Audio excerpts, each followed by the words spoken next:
Our guest today is Professor Dr. Richard Cravatts, president of Scholars for Peace in the Middle East. Which is? It's a 501c3 with approximately 30,000 members on 3,200 campuses around the world, all faculty members. We have as our mission to try to ensure the integrity of scholarship and teaching, particularly in regard to Middle Eastern studies and matters concerning Israel. We are not a pro-Israel organization, although most of our members probably would fight for and do support the idea of a free state of Israel. But what we're most concerned about is the politicization of scholarship in the name of the Palestinian cause, for example, and the corruption of teaching and learning in departments of Middle Eastern studies across the country, and in the radicalization of campuses by faculty and students in the name of anti-Israel activism. And so we try to bring a balance to this, and to, for example, when we see an event such as the One State Solution Conference at the Kennedy School of Government at Harvard 2 years ago, where they had 19 speakers talking about the idea of making Israel into a binational state of Arabs and Jews, letting all the Palestinian refugees, 5 or 6 million, return to what is now Israel as citizens. 19 speakers, all of whom were anti-Israel, anti-American, anti-Western activists, some of them even anti-Semitic, who had one view of the one-state solution. Now, the one-state solution in reality is the final solution for Israel, because it would eliminate Israel as the Jewish state. A conference like that, who had put it on? It was in the Kennedy School of Government, but it was actually sponsored by students, and the dean of the Kennedy School and other officials distanced themselves from it. However, it is in an academic setting. Harvard University is one of the greatest universities in the world. They have a duty and a responsibility to try to ensure that when they're pretending to have an academic conference, that they have balance, and that there's a balance of speakers with different points of view. It's not to say that the idea of a one-state solution is so abhorrent that it can't even be discussed. But if you're going to discuss it, and it's a fairly radical approach to solving the Palestinian-Israeli conflict, since it involves destroying Israel, a sovereign nation that's existed for over 60 years, if you're talking about destroying a sovereign nation at Harvard University and you're having an academic conference with supposed academic experts, let's have some balance. Let's have another voice. Are there entirely different conferences which are unbalanced in favor of Zionism against Palestinianism? Probably.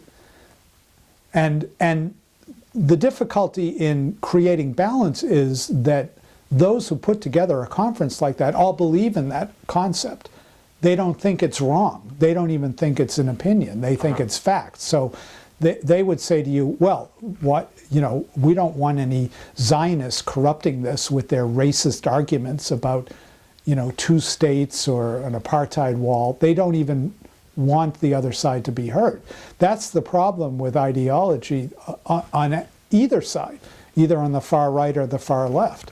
That if you're a rabid Zionist, you don't even care about Arab nationalism or self-determination. And if you're a rabid pro-Palestinian, you don't care about whether Jews are going to survive in a new Palestinian state or not.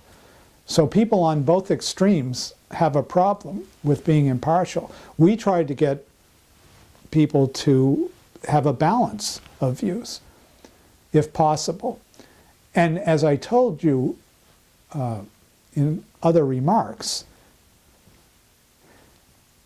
in Middle Eastern studies departments, for example, there's only one view of the Middle East, and it's skewed against Israel and against imperialism and against Western values.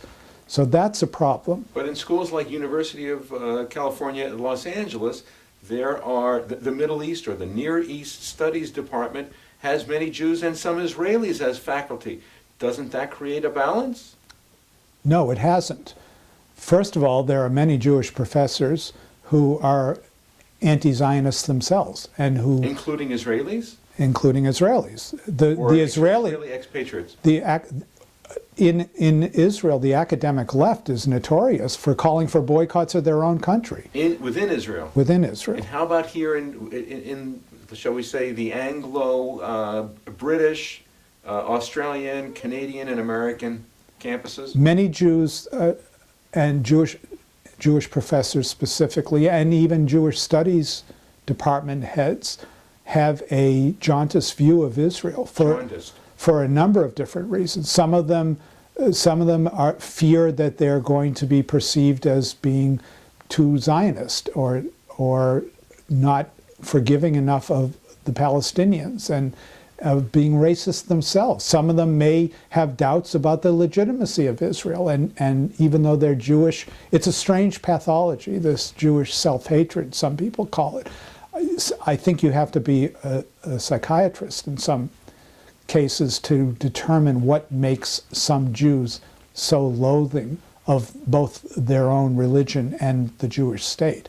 But people like Norman Finkelstein, whose parents are Holocaust deniers, has been one of the greatest enemies of Israel currently, with his mentor Noam Chomsky, lecturing at hundreds of universities on behalf of Muslim students in support of boycotts and divestments and sanctions of Israel, demeaning what he calls the Holocaust industry, and people like Elie Wiesel, who he thinks are trying to create guilt about the Holocaust in order to mask the crimes of Israel. Would you say that left-wing, anti-Zionist ideologues are in charge of Middle East studies at the majority of such departments throughout this country? No, they're not necessarily Jewish.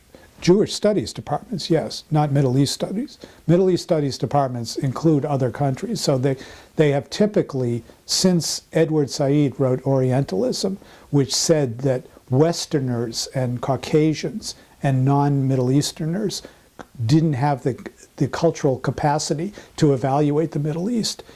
Middle Eastern departments have become affirmative action centers for people of Arab and Muslim descent. So there aren't a lot of Jews in important, influential positions in Middle Eastern studies departments. Doesn't mean there aren't Jews, but if there are, they typically would not be very strongly pro-Israel or pro-Zionist. Or they wouldn't get hired. Exactly. That's the danger. That's the problem. They wouldn't get hired. In the same way that a political science department that is largely liberal is very unlikely to hire a conservative, like Rush Limbaugh or a professor who has highly conservative views. They're considered to be stupid. They're considered to be outside of the pale. They don't want to hear their views because they live in a bubble in which their views is the accepted orthodox way of looking at things. Their worldview is the way it should be. But at a college like Brandeis, which has a large Jewish student, not just Jewish student, but Jewish studies program, why are there problems in the issue of Zionism?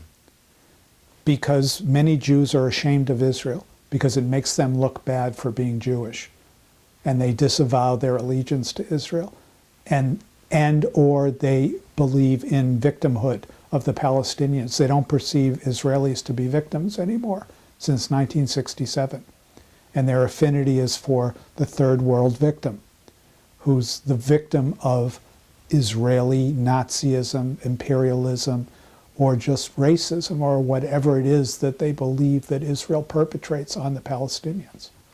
It's a very perplexing, particularly at a place like Brandeis University, which was set up, in the shadow of the Holocaust for the benefit of Jews, as a place where Jews would be protected and safe.